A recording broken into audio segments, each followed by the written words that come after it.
is out. The screaming has stopped.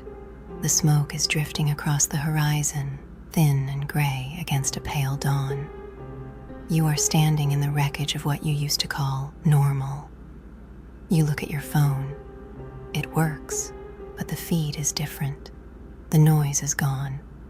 The frantic, hysterical, high-voltage screech of 2026 has been replaced by a strange, heavy silence. You walk outside. The buildings are still standing. The trees are still there. But the world feels lighter. Or perhaps it feels empty. The empire of debt has evaporated. The age of the influencer is a memory. The global village has shattered into 1,000 isolated hamlets. Welcome to 2027. Welcome to the morning after. We are entering the year of the Ding Wei, the Yin Fire Sheep. If 2026, the fire horse, was the explosion, 2027 is the embers. If 2026 was the forest fire, 2027 is the scorched earth where the green shoots begin to push through the black soil. Most people are terrified of this year. They look at the destruction of the old institutions, and they see the end of the world. They are mourning the death of the paper reality. But you, the Prescient, you are not mourning. You are breathing. For the first time in a year, you are taking a full, deep breath. The pressure is off. The cardiac crunch has subsided. The kinetic trap has sprung. The war for the past is over. The war for the future has begun. This is a speculative briefing on the landscape of 2027. This is a map of the new territory. We are going to walk through the ruins of the economy, the culture, and the geopolitics of the West, and we are going to show you where the gold is hidden in the ash. To understand the texture of 2027, you must understand the energetic shift. We have moved from Bing Fire, the sun, to Ding Fire, the candle. The sun, 2026, was indiscriminate. It shone on everyone. It burned everyone. It was the spotlight of the panopticon. It was the flash of the nuclear detonation. The candle, 2027, is discriminate. It creates a small circle of light in a vast room of darkness. It is intimate. It is focused. It is fragile. In 2026, the energy was extroverted. Everyone was screaming. Everyone was broadcasting. In 2027, the energy is introverted. The world has gone quiet. People are tired. They are burned out, in the literal sense. The collective nervous system has blown its fuse. This creates a low-energy society. You will see less movement, less travel, less noise. The highways are quieter. The airports are emptier. The internet is slower. But in this darkness, the light matters more. In 2026, a candle was invisible because the sun was blinding. In 2027, a candle is a beacon. If you have preserved your energy, if you followed the gray man protocols, if you practiced the empty throne, you are now the brightest thing in the room.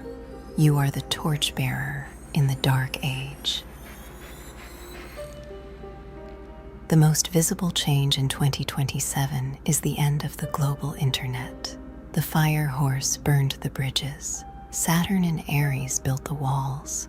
In 2027, we live in the Splinternet. The World Wide Web is dead. It has been replaced by the fortress webs. There is the American web, the Chinese web, the Russian web, the European web. They do not talk to each other. The data does not flow. You cannot send an email to Shanghai. You cannot stream a video from Moscow. The Great Firewall is no longer just a Chinese phenomenon. It is the standard architecture of the planet. This has profound consequences for the new city. The cloud has condensed into fog. Your digital assets are only valid within your specific jurisdiction. If you are banned from the American web, you cannot just migrate to another platform. You are exiled from the digital economy entirely. This is the Saturnine walled garden. Inside the wall, the surveillance is total. The AI is God. The social credit system is active. Outside the wall, there is the dark forest, the encrypted mesh networks, the amateur radio operators, the old city connections. In 2027, you must choose where you live. Do you live in the walled garden, safe but enslaved? Or do you live in the dark forest, free but dangerous? The hybrid, the amphibian we spoke of, lives on the wall. He trades with the garden, but sleeps in the forest. The death of paper is complete. The inflation of 2026 did its work. It calcined the debt. It wiped out the middle-class savings. It vaporized the pension funds. In 2027, the dollar, or the euro, or the yen still exists, but it is a zombie currency. It moves, but it has no soul. It has no store of value. It is a hot potato that you get rid of as soon as you touch it. The real economy has shifted to Neofeudalism. Wealth is no longer defined by net worth, a paper number. Wealth is defined by patronage and assets. The lords are the ones who own the heavy. The man who owns the water source. The man who owns the server farm, local. The man who owns the ammunition press. The man who owns the medical stockpile. The serfs are the ones who rent. They rent their housing. They rent their software. They rent their entertainment. They rent their food via subscription meal plans. In 2027, the gap between the lords and the serfs is absolute. There is no social mobility via the stock market. The casino is closed. The only way to move up is to build a business that produces a physical good, to build a network of trust, to build a heavy asset. We see the return of the guild system. Competence is scarce. The educational system collapsed under the weight of woke ideology and AI cheating. A degree is worthless paper. So, how do you prove you can do the job? Reputation. You are vouched for by a master. You serve an apprenticeship. You join a guild. The Electricians Guild, the Coders Guild, the Healers Guild. These are secret societies of competence. They protect their trade. They protect their members. If you are a member of a guild, you have status. If you are a freelancer, you are a beggar. The Shipa Way is the graveyard of wood. In the 5-element cycle, wood represents growth, creativity, and anger. A graveyard is where things go to rest. In 2027, the anger of 2026 dies. The riots stop, not because the problems are solved, but because the people are exhausted. The growth stops. The economy enters a period of stagnation. This is the great stasis. It looks like depression. It looks like failure, but it is actually composting. The dead wood of the old system is rotting down into the soil. This creates a fertile layer for the future, 2028-2030. But living in the compost heap is unpleasant. It smells of decay. You will see the visible decay of the infrastructure. Potholes are not fixed. Bridges are closed.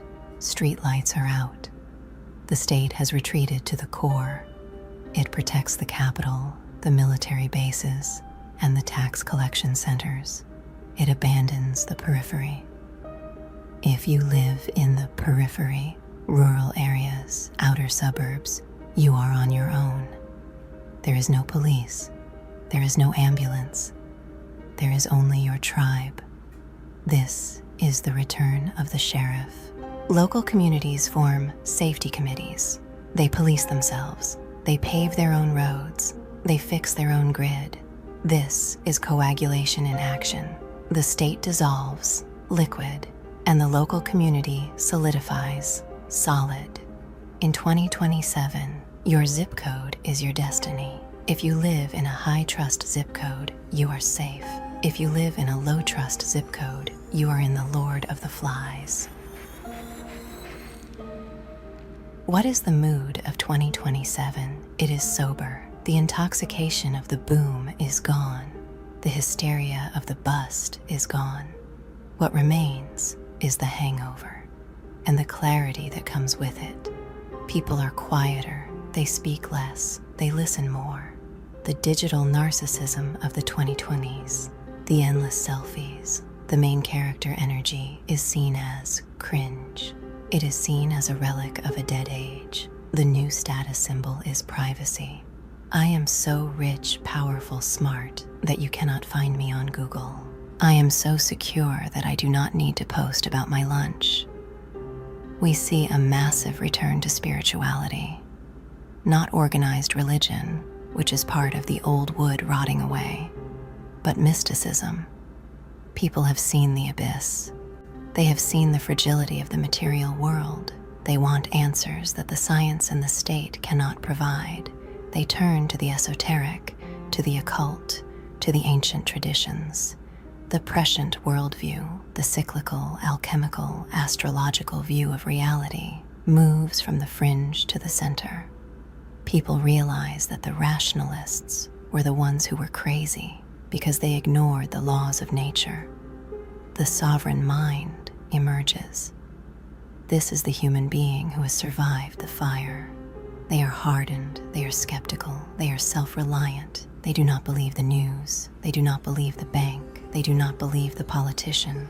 They only believe what they can touch. So, what do you do in 2027? If 2026 was the year to hide the gray man, 2027 is the year to plant. The fire is gone. The soil is black and rich with ash. The competition is dead. This is the greatest opportunity of your lifetime. 1. Buy the ruins. Assets will be cheap. Real estate in the old city will be pennies on the dollar because everyone fled to the new city, which is now a prison. Buy the land, buy the broken factory, buy the old tools. You are buying them for their future value, not their present value. Saturn is still in Aries. Saturn rewards the one who lays the foundation stone. 2. Build the tribe. In the vacuum of the state, the tribe is the only structure that matters. Formalize your alliances. Do not just have friends, have compacts. I will defend your house, you will defend mine. I will feed your kids, you will feed mine. Create the microstate. The family is the smallest political unit. Make yours a fortress. 3. Light the candle. The world is dark. People are lost. They are looking for a light. You do not need a spotlight, sun. You need a lantern, candle. Share your wisdom. Share your skills. Share your hope. But share it selectively. Do not cast your pearls before swine. Share it with the remnant. Build the hidden academy. Teach the young men how to be men. Teach the young women how to be women. Teach them the history that the state burned. You are the archivist. You are the keeper of the seed. 4. Prepare for the spring. 2027 is not the end, it is the winter. 2028 is the earth monkey. The monkey is metal. Metal is structure. Metal is the sword. In 2028, the new order will be imposed. The new empire will rise to fill the vacuum. It will be technocratic. It will be efficient. It will be ruthless. You have 1 year, 2027, to position yourself before the concrete sets. If you are established, if you are heavy, if you are sovereign in 2027, the new empire will have to treat you as a partner. If you are fluid, if you are lost, if you are a serf in 2027, the new empire will treat you as a resource. Stand in the ashes, look around. Do you see the ruin, or do you see the space? The fire horse cleared the view. The clutter is gone. The noise is gone. You can see the horizon again. 2027 is the year of the quiet professional. It is the year of the builder. It is the year of the survivor. You made it through the night. You survived the games of slaughter. You are still standing. Now, pick up a shovel. The world is waiting to be rebuilt, and this time we will build it right. This time we will build it with stone, not paper. This is Prescient. We are watching and we are building. On this channel, we cover a wide range of topics, similar to this one. If you enjoy this type of content, don't forget to subscribe to our channel. Otherwise, we may never see each other again. See you again soon, dear viewer.